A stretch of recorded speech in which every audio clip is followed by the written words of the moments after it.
towards his brother, Sean Leo. Has been a fine colleges star. Barry McGoldrick. Derry taking an awful lot of passes. Nobody prepared to make that vital incisive run through, or that assertive pass through the centre. Sean Leo McGoldrick again, bottled up. It inevitably was going to happen. They were going absolutely nowhere. And Armagh still lead the match by 10 points to 1-9, 10 points to 1-6, 10 points to 9. That time, a card will surely be shown. He's on yellow already, Owen Bradley. And Owen Bradley has been in difficulty, and he's got another yellow and therefore a red, and Derry are down to 14 players in the 55th minute. Had to be, Ger, I'm afraid. Referee left with no doubt,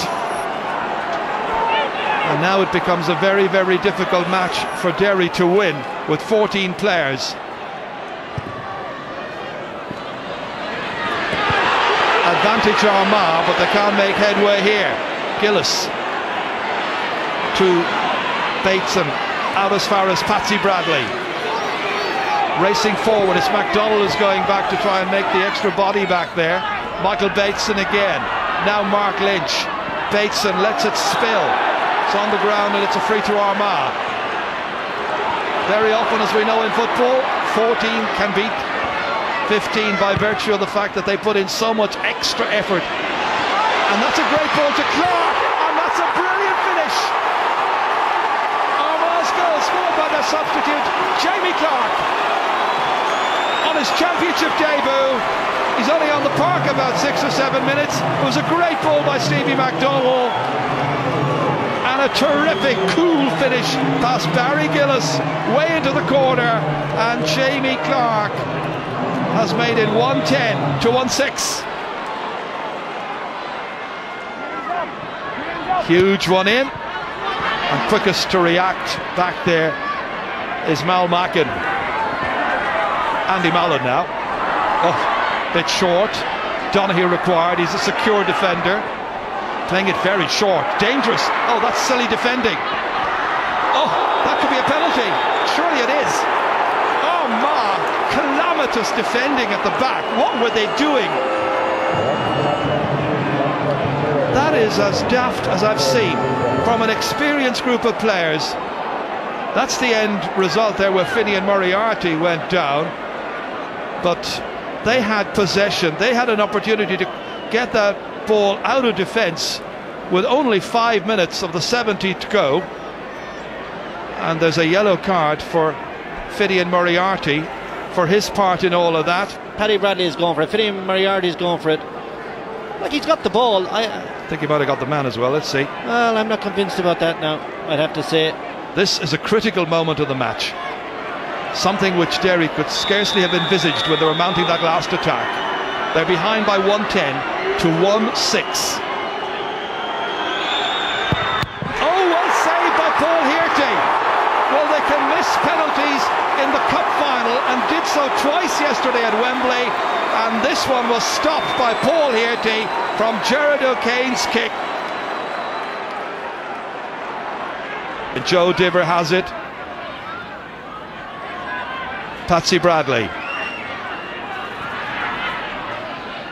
Again, Armagh content to keep Derry at bay. Every opportunity. Mark Craig. In through the centre they go, and look for an opening through Brian O'Macalary, and Brian O'Macalary wins a free kick. It'll cut the deficit if he puts it over the bar to 3 points, but we've already played a minute and a half of the added time. Derry need 2 scores to tie the match. Mark Lynch, his 3 points came in the first half.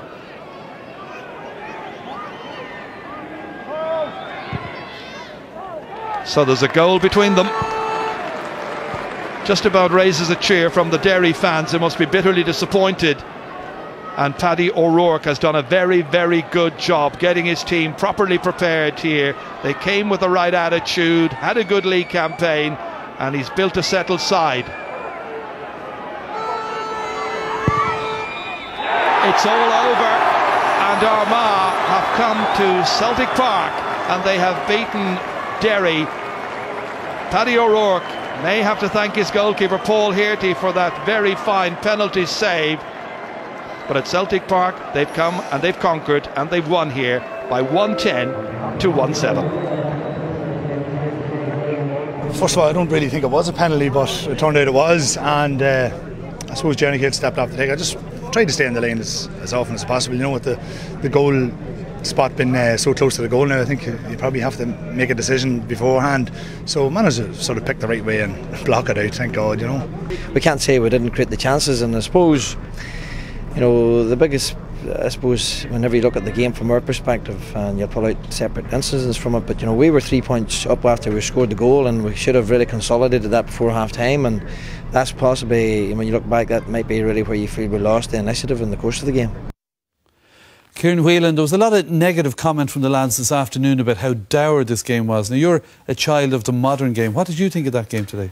Yeah, rightly so, Des. It was a poor game, littered with over 50 frees in it, but it's turned into a possession game now, and you know, it's keep possession at all costs and avoid turnovers, and what happened there today was typically two teams trying to get men behind the ball, and we're seeing more and more teams adapt to it. You know, Armagh play a spinal type system, getting 12 men behind the ball, leave one man on the 40 and two inside, and it doesn't make good watching. It was poor. It was a poor game. Did Armagh adapt a lot better? Were they deserving winners? They were deserving winners. Having said that, the penalty, you know, would have got Derry back into it. They would have had momentum with 5 minutes to go, but they were the better team on the day and deserved their victory.